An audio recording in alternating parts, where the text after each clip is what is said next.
The CBS Radio Mystery Theater presents...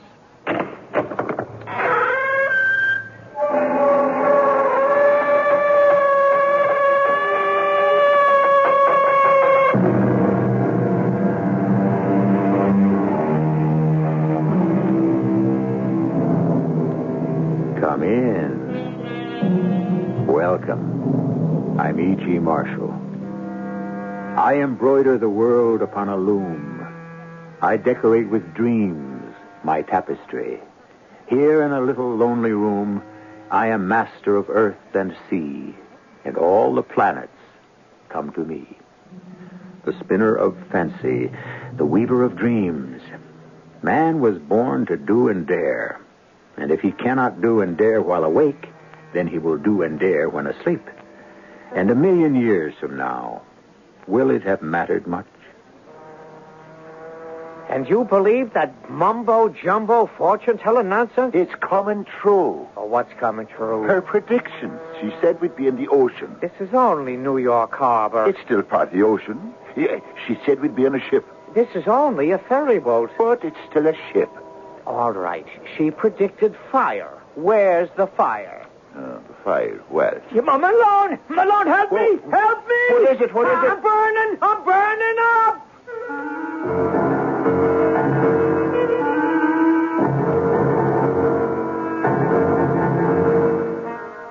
Our mystery drama, Tobin's Palm, was adapted from the O. Henry classic especially for the Mystery Theater by Sam Dan and stars Robert Dryden and Fred Gwynne. It is sponsored in part by True Value Hardware Stores and Buick Motor Division. I'll be back shortly with Act One.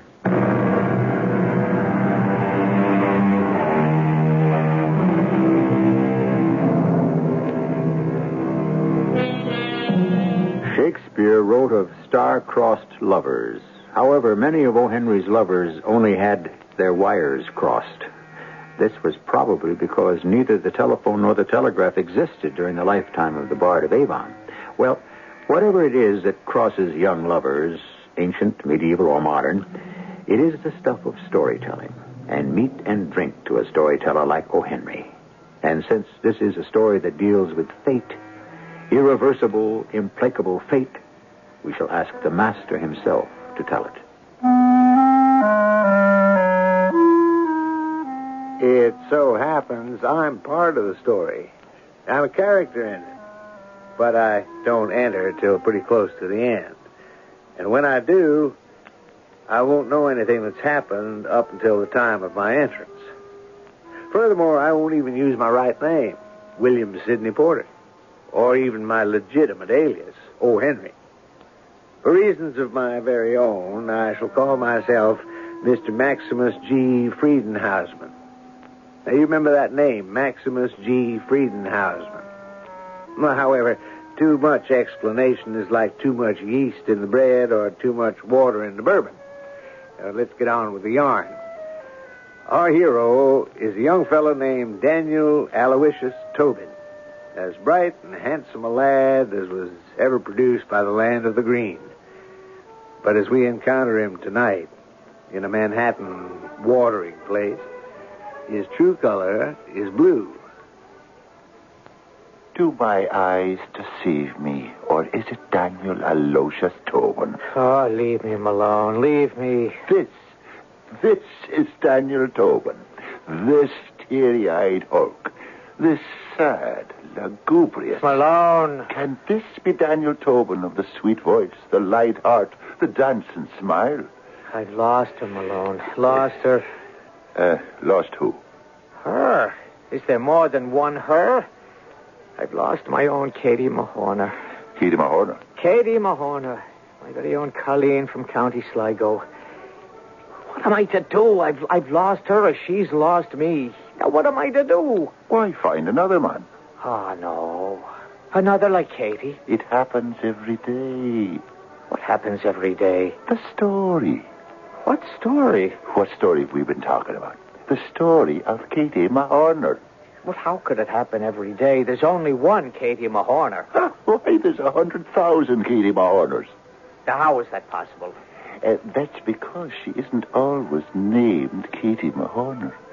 Sometimes she's called Bridget O'Sullivan, or Mary Fitzgerald, or Maeve McCoy, or Annie O'Connell. What are you talking about? Ireland. Ireland? You're intoxicated. Katie Mahorner is Ireland. I'll take you home. Ask me why Katie Mahorner is Ireland. Why is Katie Mahonda in Ireland? Because, my boy, we've left her there. Well, of course I've left her there. Oh, we say to the Katie Mahorners, I shall go to America, where the streets are paved with gold, and there's not an English landlord to be seen, and I shall make my fortune. Then, Katie, my darling, I shall send for you. This is what you said to Katie Mahorner. This is what I said to Katie Mahoney. You and 100,000 other brave, bright lads as you took to the ships. But But what? it is not to be. What is not to be? The reuniting of the Daniel Tobins and the Katie Mahorners. Soon she's forgotten. I've never forgotten. Tobin, my lad, it's human nature. Out of sight, out of mind. Off with the old love and on with the new. I can never forget my Katie. And for your information, Katie left County Sligo 3 months ago. And what, may I ask, did she use for money? You hardly being in the millionaire class with Mr. Andrew Carnegie. She had $200 in her own savings and $100 from the sale of my own estate. An estate, was it? A fine little cottage in the Berkshire now. And she left for America. Well, I have a letter here from her mother stating the case. And what does the letter say? Well, I shall read it. Dear Daniel, my Katie has gone to America to become your bride. I had given her a piece of paper with your address in New York. But when I came home from seeing her off on the boat, I saw the paper still on the kitchen table. You know how forgetful Katie is. I hope she finds you. So, Katie's come to this country to find you. But how? Where? Her mother knew your address. She sent you the letter, so all Katie has to do is write home to her mother. But you see, she may not be able to do that.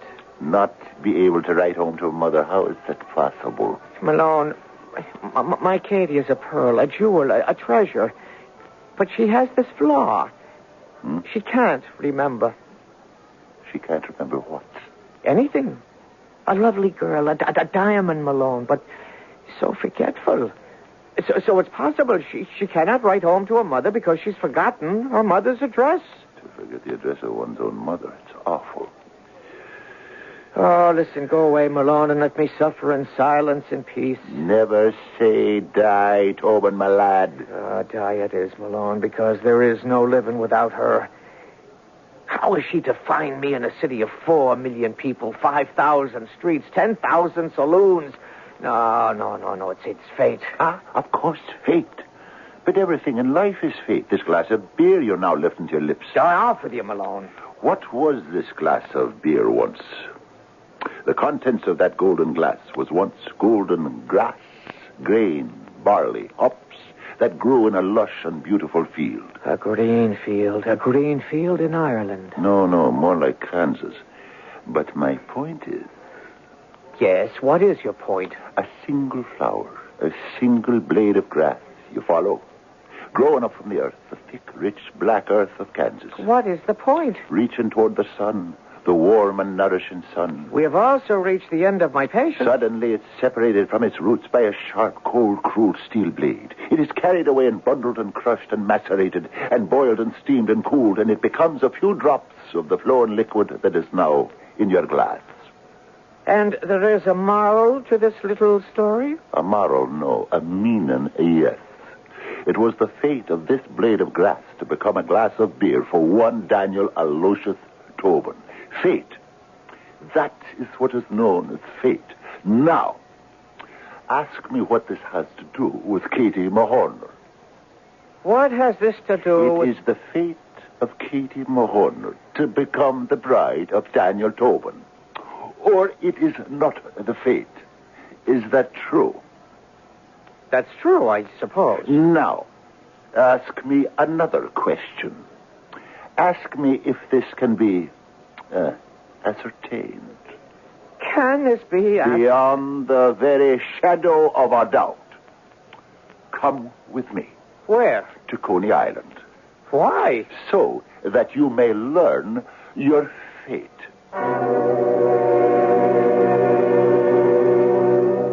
Malone, what are we doing in this place? Fate. We shall beard the devil in her den. What does the sign say? Madame Zozo, the Egyptian palmist. What's a palmist? One that reads palms. Why would anyone want to read a palm? Because your fate is written there. What is this nonsense? If you look at the palm of your hand, you'll see lines. And? These lines determine your fate. Do you or do you not wish to know if ever you shall gaze on the beautiful face of Katie Mahorner? Come. Madame Zozo. Approach. I should like to introduce my friend here, Daniel Tobin. He wishes to know his fate. Short term or long time? Well... Short term, 10 cents. Long time is a quarter. Ask her she has an intermediate rate. I'll treat Tobin. Here, Madame Zozo, 25 cents. Now, you give us the first class deluxe blue plate special. Your hand, please. Oh, this is simply fantastic. This is a hand to conjure with. Yeah, and it does pretty good swinging a pick, too. The lines. Oh, the lines. Here we have the line of Venus. It shows you're in love. But it is crossed with a line of alter Farcaris. The witch? Trouble. With your sweetheart. See, it's Katie Mahorner she refers to. I see trouble and sorrow and tribulation over one you cannot forget. I see the lines of designation point to... Point to what? The letters of the... Two of the letters of her name. The name... The letters K and M. Daniel Aloysius Tobin, did you hear that? Well? Well, what? How much more do you want for a quarter? She's like the gas meter. You have to keep feeding her silver quarters. All right, give me another 25 cents worth. Will I find her? Will you find? I've invested 50 cents so far. What I see, your hand. It's alive. Well, I should hope so. It erupt. Your hand is seething with sights, with lines and colors and pictures. I see a ship, an ocean. I see fire. You will meet a fat man, a blonde woman. But will I meet... The blonde woman will bring you misfortune. They generally do. You will meet a man with a silver ornament and a man dressed all in black with a hammer. Oh, what I see. Steam, steel, stone, white horses, a red-haired woman, and a bald-headed man. They are also bad luck. But Katie, what of Katie Mahorner? What use are all these blonde-haired, red-haired, and bald-headed people to me? Do you see my own Katie Mahorner? The pictures fade. All I can see is a man. A man? A man who brings you good fortune. Well, he'll be the first of his kind, then, in all the world. How will I know this man? You know him by his crooked nose. Does this man have a name? Name? Oh, no. It seems to be somewhere in that name is the letter O. The letter O. 50 million names have the letter O. Is this the best you can do, Madame Zauza? Madame Zozo. I haven't given you his name. At least I have given you his crooked nose. And he will bring me luck. He will bring you great good fortune. And you do not see Katie Mahorner in the lines of my hand? Last picture I see is the man with the crooked nose. Ain't it remarkable? Oh, ocean, fire, a ship, a fat man, a blonde woman, a man with a silver ornament, a man dressed in black with a hammer, white horses, a steam, steel, stone, a red-haired woman, a bald-headed man, and the fellow with a crooked nose. And all for 50 cents. But where's my Katie Mahorner? Well, you can't have everything. Come along. It's time we left this unfortunate city of Brooklyn and returned to civilization.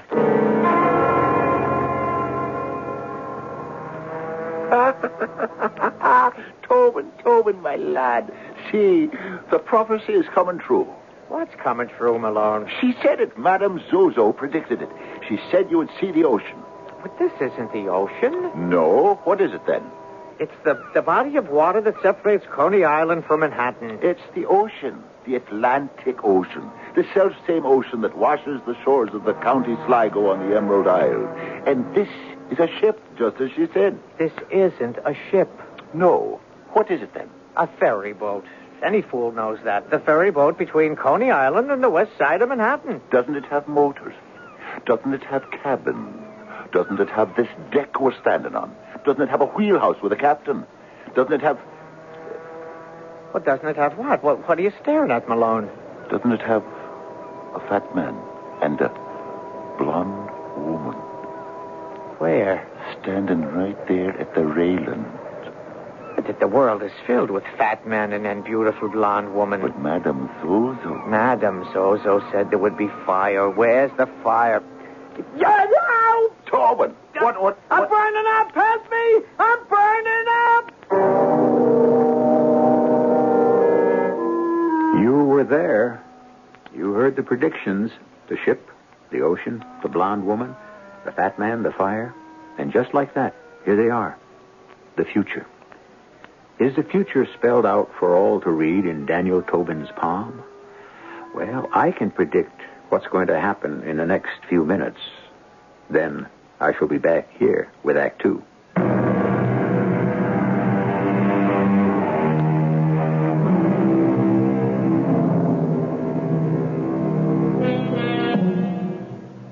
Poor, forgetful Katie Mahorner, beloved of Daniel Aloysius Tobin. Katie sold Tobin's cottage back home in County Sligo to raise money for a steamship ticket to join Tobin in New York, but she has forgotten where he lives. Will fate conspire to keep them apart or reunite them? Right now, Tobin is having troubles of his own. My ear, it's burning. Tobin, it was an accident. This fat man stuck his lighted cigar into my ear. That's a lie. A lie, is it? Look at my ear. It's half burned off. Why couldn't you look where you're going, you ruffian? Malone, this fat one is about to swim back to Manhattan. No, Tobin, it wasn't his fault. It's fate. Didn't Madame Zozo predict a fat man, a blonde woman, a fire? Sir, I wish to apologize for my friend. He ran into your cigar. I did no such thing. He deliberately stuck it in my ear. Oh, whatever. It was meant to be. It was ordained by fate. You owe him thanks. Go ahead. Thank the man. For what? Don't you understand? For being part of the chain of misfortune. I owe thanks for misfortune. You do. For half burning off my ear? Now, this gentleman meant no harm, Tobin. He's but an instrument of fate. Apologize. All right, sir. I offer you my apology. I apologize for running heedless into you and destroying your fine 5-cent cigar. My name is Daniel Aloysius Tobin, and any time you need anybody's ear to put out a cigar, I'm at your service. Sir, your handsome apology puts me to shame. My name is Porridge, Ebenezer Porridge, and I must make a confession. You did not run into me. I did not. What I did was deliberate. Do you mean you stuck your cigar in my ear on purpose? The truth, always at all costs. Yes, I did. But why? Well, I was mad with jealousy. This young lady here, Miss Marcella Garlick, is my fiancée, and I thought you were flirting with her. Me? Flirt? I realize now I was hasty. I'm an engaged man. Katie Mahorner has my entire heart. When she's at my side, I feel as if I am a tiger. Katie, where is she now? The very idea that someone is lusting after my own true Marcella turns me into a raging killer. Ah, Katie. Who is Katie? My intended. And because of Katie, I can see the face of no other woman. You are fortunate, like myself, to be in love. And that is why you were not flirting with my Marcella. I believe you have described the situation. Now, Mr. Tobin, tell me this. If you were not engaged to marry Miss Katie Mahorner, would you then flirt with Miss Garlick? The answer is no. No? Did I hear you say no? You did. May I ask why? Because, with all due respect, Miss Garlick does not appeal to me. She does not? Again, may I inquire the reason? Well, I do not feel that way inclined toward Miss Garlick. Miss Marcella Garlick is not good enough for you? Then, Marcella, did you hear what this oaf said of you? No, I didn't say she wasn't good enough. But you wouldn't flirt with her. Why not? Are there other women on this boat you would flirt with? There may be. But not Miss Garlick. Put up your hands. What? I said put up your hands. You'd fight me because I would not flirt with your intended? To the death. Malone, let us leave this fat maniac. I knew you were a coward the moment I laid eyes on you. Tobin, don't hit him. Yeah, but the man called me a coward. Gentlemen, this hardly calls for bloodshed. What would satisfy your honor, Mr. Porridge? Let him say he'd flirt with Miss Garlick. Certainly a most delightful way to keep the peace. Tobin, say you'll be willing to flirt with Mr. Porridge's fiancée. Well, go ahead. No. No? No. And why not, may I ask? Because I don't know what she looks like. Man, you can see her. She's standing right there in plain view. I still don't know what she looks like. What color's her hair? Her hair's blonde. Anyone can see that. The blonde comes from a bottle of peroxide. Sir, how dare you? Now, what's her face like underneath all that powder and paint? So what I say to you, Mr. Porridge, is if you want me to flirt with your fiancée, first you've got to strip her down and scrape her off and let us discover who she is. That shall be your last insult. Look out, Tobin. You will you? You're right. I've been waiting for this. Tobin, don't. Tobin, don't throw him overboard.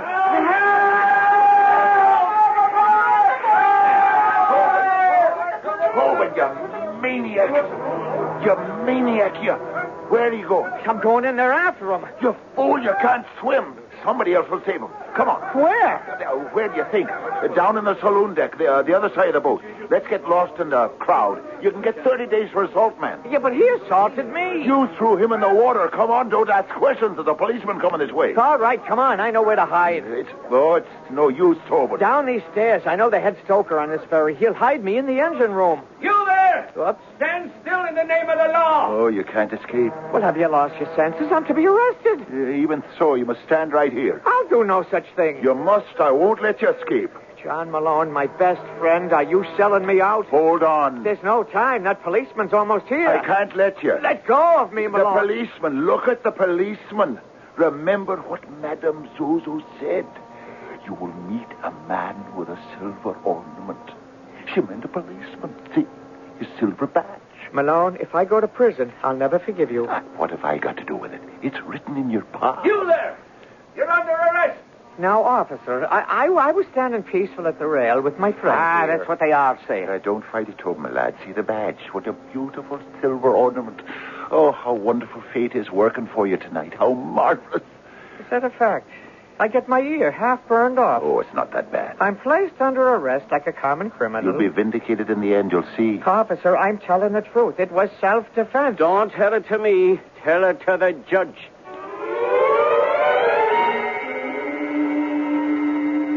Now sit here and wait till your case is called.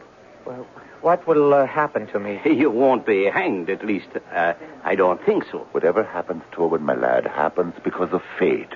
Fate? Yes, fate makes all the decisions, and it's fate that leads you towards Katie Mahorner. Is that the truth now? Or away from Katie Mahorner. Oh, you've always been a great comfort to me, Malone. 30 days. Next case. It's him. It's who? Judge Murphy.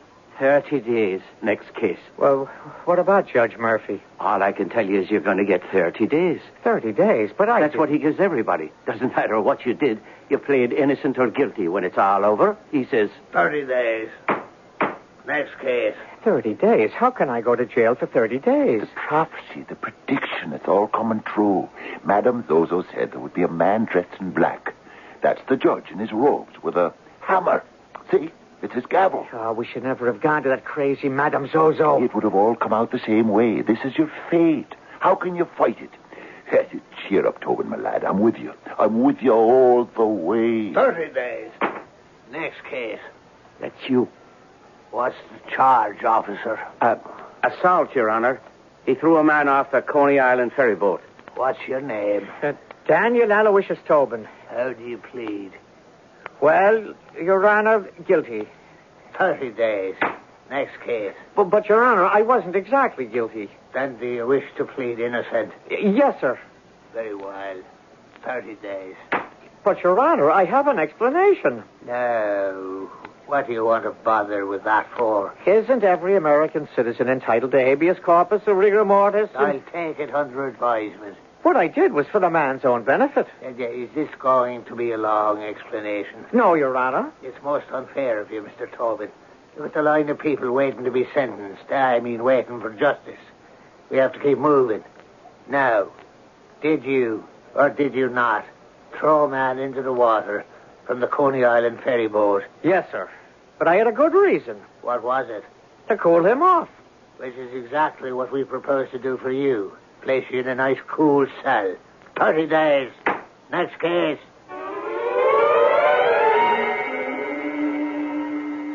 Well, Tobin, my lad. Keep away from me. Keep away. Is that how you talk to your best pal after I come all the way uptown to visit? If it wasn't for you, I wouldn't be in here. Don't blame me. It's fate. Besides, you'll be out in 2 more weeks. 2 more weeks? I won't live that long. Now, 2 weeks. What's 2 weeks? 2 weeks in Hades, Malone. That's what I face. It can't be as bad as that. Do you know where they put me, Malone? In the laundry. The steam laundry. Oh, the steam laundry.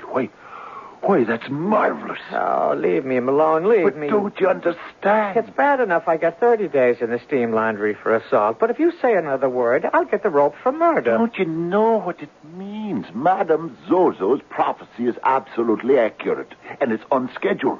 Everything she has predicted has come true in every detail.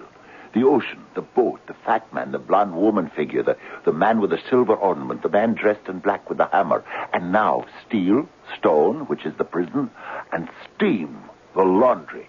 It's happening, Tobin. It's happening. What's happening? Fate. Fate should have to work in a steam laundry. And now, what's left? The red-haired girl. But Katie Mahorner does not have red hair. The red-haired girl, the bald-headed man, the white horses, and the man with the crooked nose. I tell you, Tobin, I can hardly wait. He'll have to wait, and so will we, for a few minutes anyhow, until we return with Act 3, which is where fate becomes final for everyone. Will Tobin be reunited with the beautiful, if somewhat forgetful, Katie Mahorner in the end? Don't place me in such a compromising position. You know I can't give away any secrets.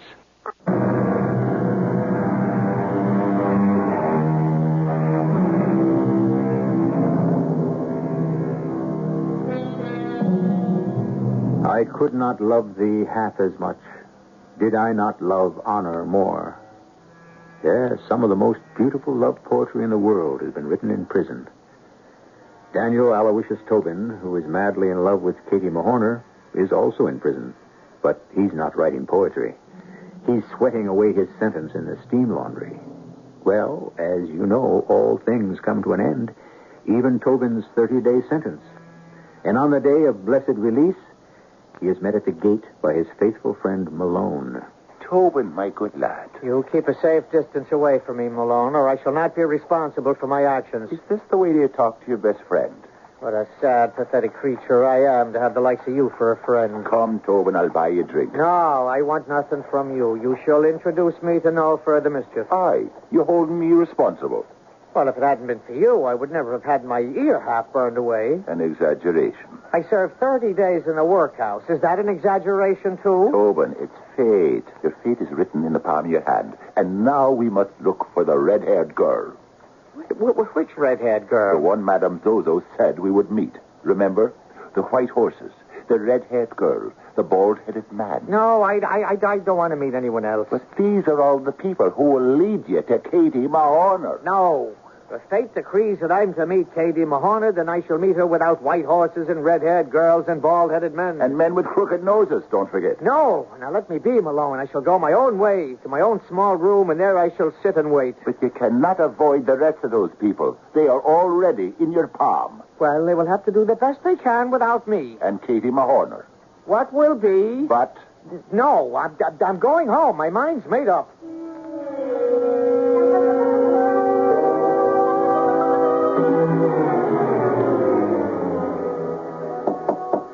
Come in. Oh, it's only you. Yes, it's only me. Only your best friend. Only a person who stays awake all night and plans all day for you. Tobin, listen to me. Oh, no, never again. But you must. Look at your palm, Tobin. It's there. Every secret of your future is there. Then let it stay there. The game, Tobin, the game must be played out to the end. Who says so? Fate. Fate again? Not again, but still. Tobin, you're standing still, and your fate is standing still. It's of little matter to me. But don't you see fate is being delayed, like a train being held in the station because the track is not clear. You must carry out the design of fate. You must have this encounter with the white horse, the red-haired girl, and the bald-headed man. All I want is my Katie Mahorner. But Katie is on the train. What train? The train of fate that is being held up in the station, and you're holding it up. Every time I listen to you... But it isn't me. It's all in the palm of your hand. Come. We can't keep Katie Mahorner waiting on that train. But we don't even know if she's on that train. Then, what have we got to lose? We? I'm with you, Tobin. I'm with you all the way. Oh, yes, the way you were with me for 30 days in the steam laundry. Tobin, she's waiting. Katie Mahorner is waiting.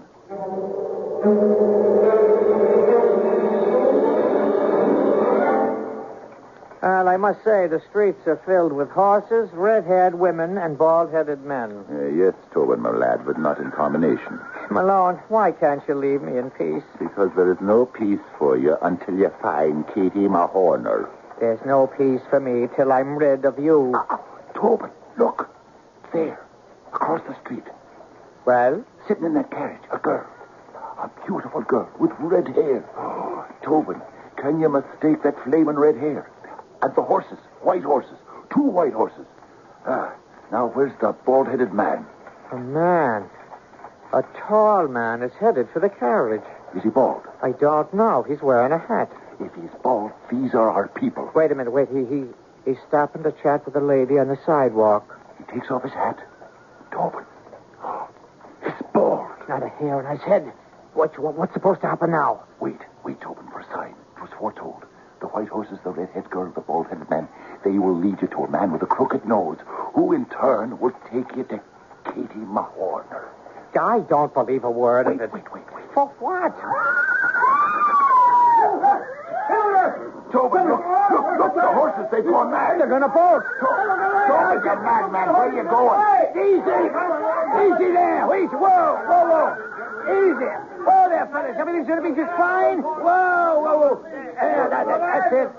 That's it. Now, easy there. Easy. So how can I and my daughter ever thank you? This brave man. My goodness, she's fainted. My name is Colonel Penrith. You must come home with me. Well, sir, we must discuss a suitable reward. You've saved her life. Well, anyone could have done it. Yes, but you were the one who did. Well, I was glad to have been of help. Where are you going? Come back here, sir. Stop that man. Hey! Somebody stop that man. Tobin, you fool. Tobin, come back here. Wait here, Colonel. I'll get him for you.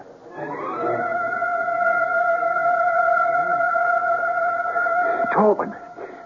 Well, I must say, what is the meaning of that? Fate. Fate, of course it was fate.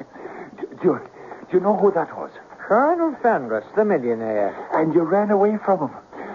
After you saved his daughter's life. I had to run away from him. You had to run away from a millionaire. A grateful millionaire. Why? Because then I would have lost Katie Mahorner forever. What does Katie Mahorner have to do with it? He wished to reward me, didn't he?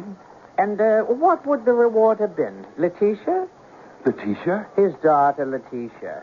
You mean she wouldn't have fallen in love with the strong, brave, handsome lad who saved her life? It does happen. And as long as you cannot be sure you will ever find Katie Mahorner, why, a bird in the hand. That's why I ran from there. I was beginning to have the same thoughts myself. It might not be so bad. The girl is beautiful, rich. Not another word, do you hear? I will not be untrue to Katie Mahorner for all the money in the world. All right. Spend the rest of your life looking for her. And one day, when you're bent and withered and old, you'll run into... Tobin. What is it now? That man standing on the corner. Well, what about him? A tall man, decently dressed. The nose on him, Tobin. The proboscis. It's crooked.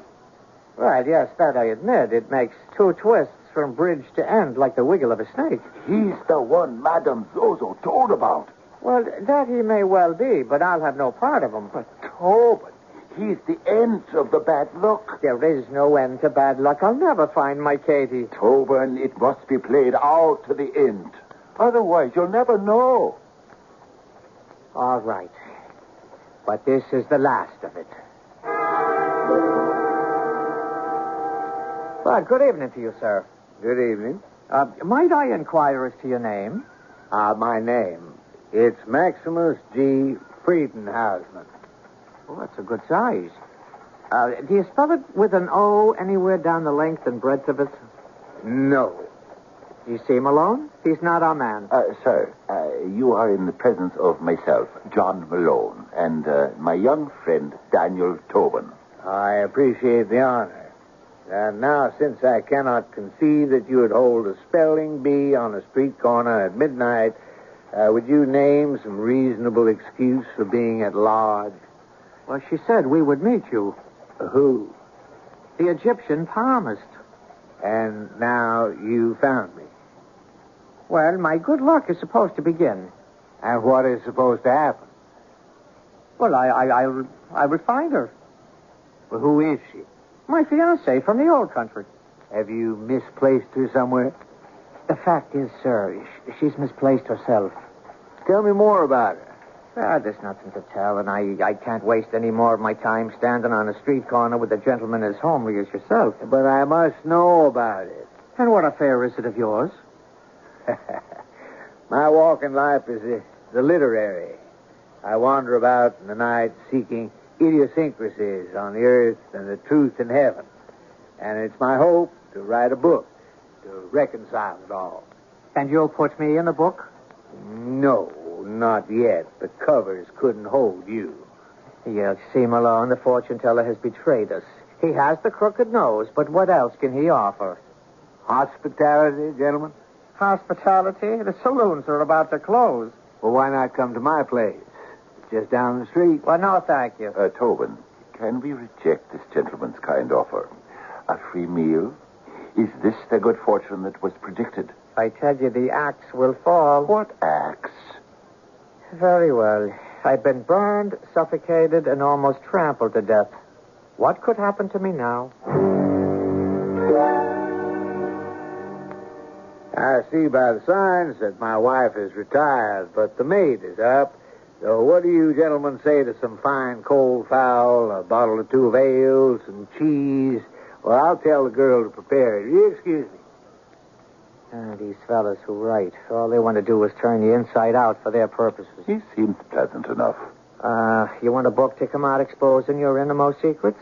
Not I. He won't get anything from me.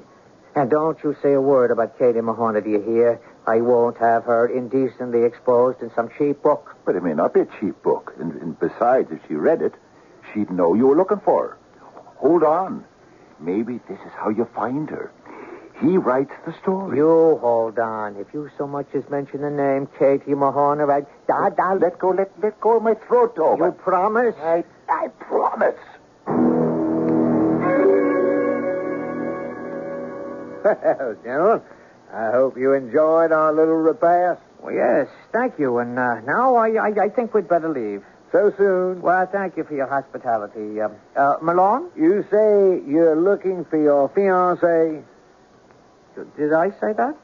Yeah, when we met on the street. I'm sure it must be an interesting story. No, it's the kind of story you hear every day. Ah, those are the most interesting. Malone, we're leaving. Well, can't I offer you something else? A cup of coffee, maybe? You must forgive him, sir. He's been out of sorts ever since that fiancée of his has been misplaced. I would like to hear that story. Well, you won't. Are you coming, Malone? Are you sure you can't be persuaded to have a cup of coffee? No, we'd better leave him be. When he gets into this kind of mood, there's no doing anything with him. Very well. I'm sorry. Good fortune, she said. You'll meet a crooked-nosed man who'll bring you good fortune.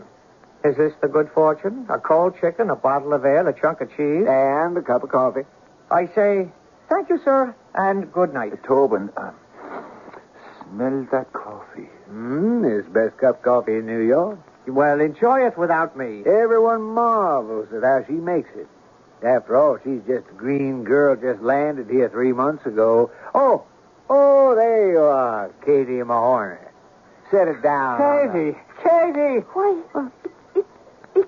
I've been looking all over for you. Katie, it's me. I know. My fiancé and my own true love. Katie, I live not 3 blocks from here. So many people know me. Couldn't you have asked for me? I did. I asked everybody, but it was no good. Why? Because I'd forgotten your name.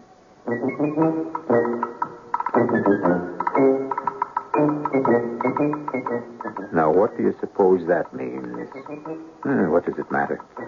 When O. Henry was writing, psychiatry had not yet been discovered. Well, yes, it had been. And the psyche, of course, has always existed. It's just that most people didn't pay very much attention to it. Well, you pay attention when I return with more of the psyche.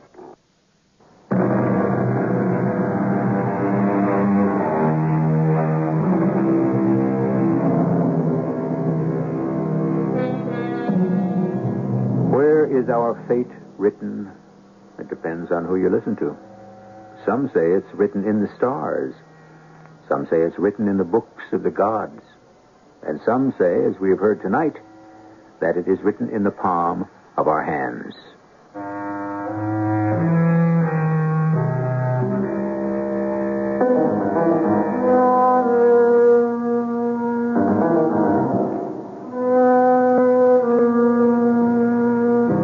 Of course, there are those who say it isn't written at all, by anyone, anywhere. But one thing you know is definitely written, and that's the entertainment you may enjoy here.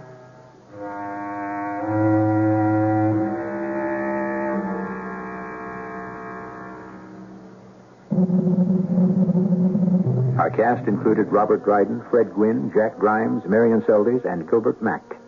The entire production was under the direction of Hyman Brown. And now, a preview of our next tale. Good morning, sir. Oh, why, Sergeant O'Donoghue. with a G. Yes, sir. I come down here because I thought I could bring you something that might be of interest from a literary point of view. Yes? You remember, sir, it was just a week ago, this poor girl that's done herself in. I wish I could forget. Well, it's happened again. What's happened again, Sergeant? Another one. Another one of those unfortunate situations in the same house, in the same room. What are you telling me, Sergeant? I suppose what I'm saying is that the room stayed vacant 6 days. Then, last night, the landlady rents it out to a young gentleman, and early this morning, he took the same way out. Radio Mystery Theater was sponsored in part by X-Lax. This is E.G. Marshall inviting you to return to our Mystery Theater for another adventure in the macabre. Until next time, pleasant dreams.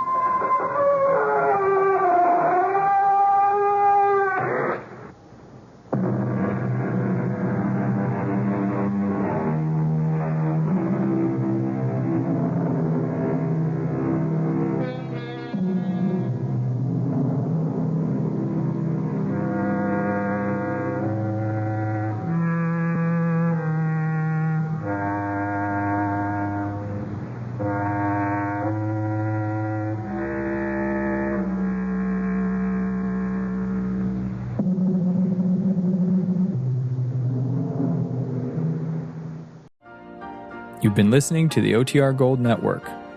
Find more classic radio at otrgold.com.